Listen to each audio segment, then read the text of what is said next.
Helen, it's lovely to see you, and thank you for agreeing to chat with me. Um, can you just tell us about some of the things that you find yourself doing in the usual week? Well, I usually see the family at some stage, um, and of course, since restrictions have lifted a bit, it's a little bit better.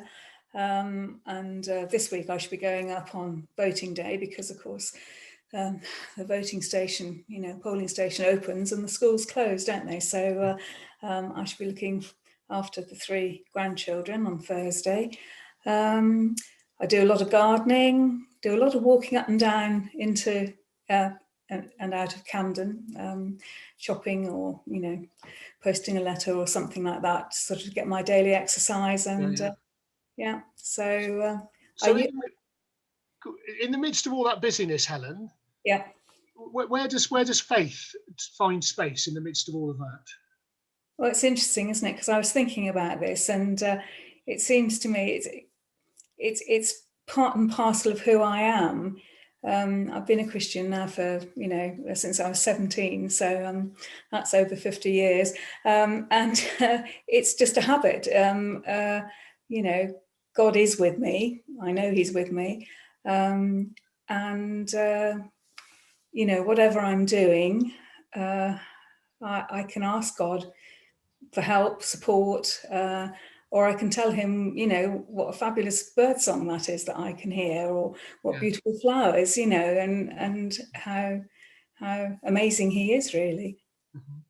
I mean, it's interesting there that you've mentioned two types of prayer. You've offered that sort of prayer of God sort of helping us in the moment, being present with us, Mm. but also those prayers of thanksgiving.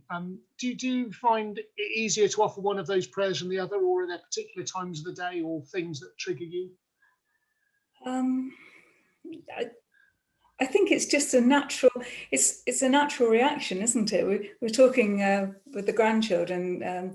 One of them has hay fever very badly, and his sister gets very annoyed because he's sneezing all the time, and it's that's an involuntary. I was going to say, that's a reflex action, isn't it? Yeah. And perhaps prayer is a bit like a reflex action for me. So whatever the situation, um, I don't. I don't necessarily sit down and have a set time. Yeah. I'm perhaps not very good at doing that, actually.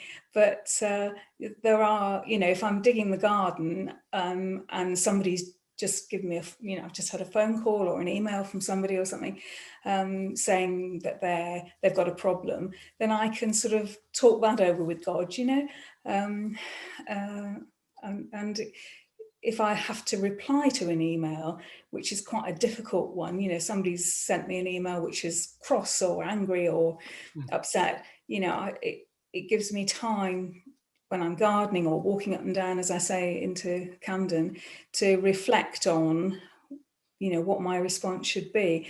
I've got a bit better as I've got a bit older, and not sort of responding immediately, because sometimes my immediate response is not very considered.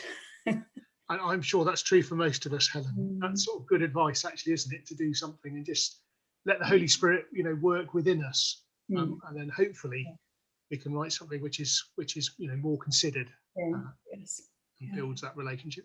Helen, that's absolutely brilliant. Thank you very much.